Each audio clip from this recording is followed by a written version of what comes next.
So, this is the day 3 of our North Luzon Loop adventure. Tapos na ang napakasayang escapade namin sa Ilocos Sur, sa falls, heritage sites, at masasarap na pagkain. Ngayon naman, pupunta tayo sa Ilocos Norte. Excited na kami makita ng iconic landmarks tulad ng windmills, old churches, at syempre, ang magagandang beaches nila. Kaya tara, biyahe tayo! Alas 8 ng umaga, nagsimula ang aming biyahe. Nadaanan namin ang arko ng Sinait na tinaguriang Garlic Capital of the North at sunod na din ang arko ng Ilocos Norte. Ilocos Norte sa province located in the northern part of Luzon. Kilala ito sa iconic landmarks tulad ng Bangi Windmills, Paway Church at sand dunes ng Paway. Dito mo rin makikita ang magandang beaches ng Pagudpud. Kaya swak ito sa history lovers at adrenaline junkies. Ang una naming itinerary ay ang Paway Church, isa sa pinakatanyag na simbahan sa Pilipinas. Ang Paway Church, o mas kilala bilang San Agustin Church ng Ilocos Norte. Kilala ito sa makakapal at matitibay na buttresses sa gilid na kayang i-withstand ang lindol. Isang halimbawa ng earthquake baroque architecture. Itinayo ito noong 1704 at natapos noong 1894 at ngayon bahagi na ito ng UNESCO World Heritage Sites.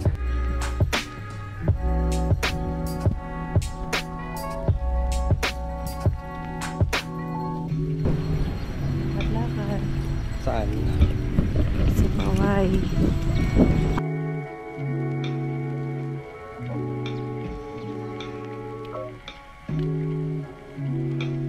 Sunod ay binisita din namin ang Malacanang of the North.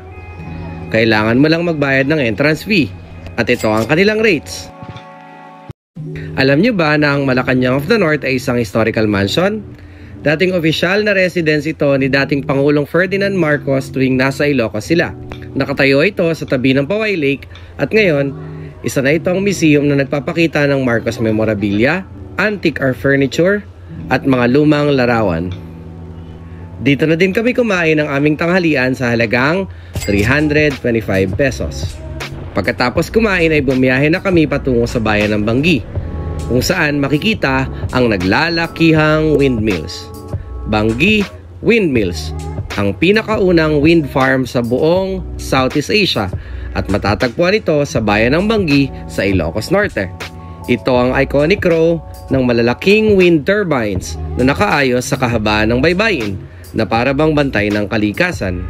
Perfect ang spot na to for photos, sightseeing, at para ma-appreciate ang ganda ng teknolohiya at ng kalikasan.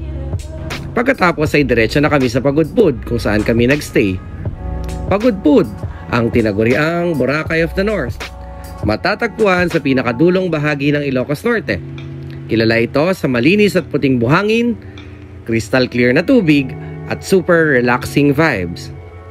Ilan sa mga sikat na beaches dito ay South Beach, Blue Lagoon at Maira-Ira Cove. Perfect ang lugar para sa swimming, surfing o kahit simpleng beach chill lang. Malayo man pero sulit ang biyahe dahil dito mo mararanasan ang tunay na tropical escape sa norte.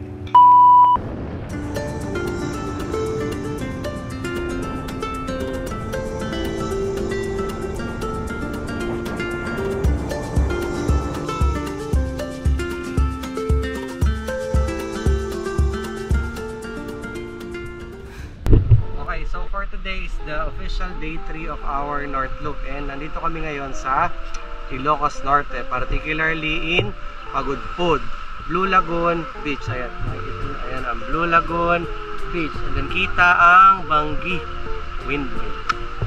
Ayun.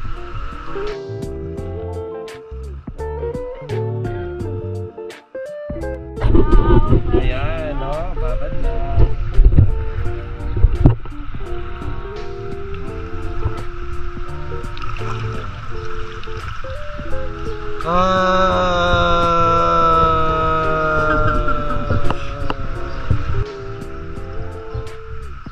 Punta ka kaya doon sa dulo?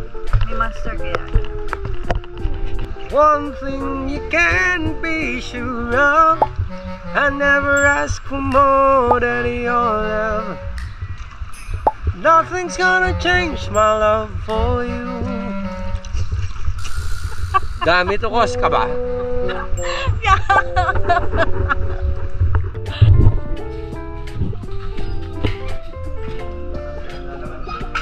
Ayun, baka kasi yun. Mas madali, di ba?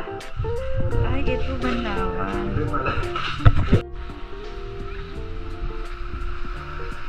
Summer, hindi pa kulaw. Ay, Ilocos Norte pala.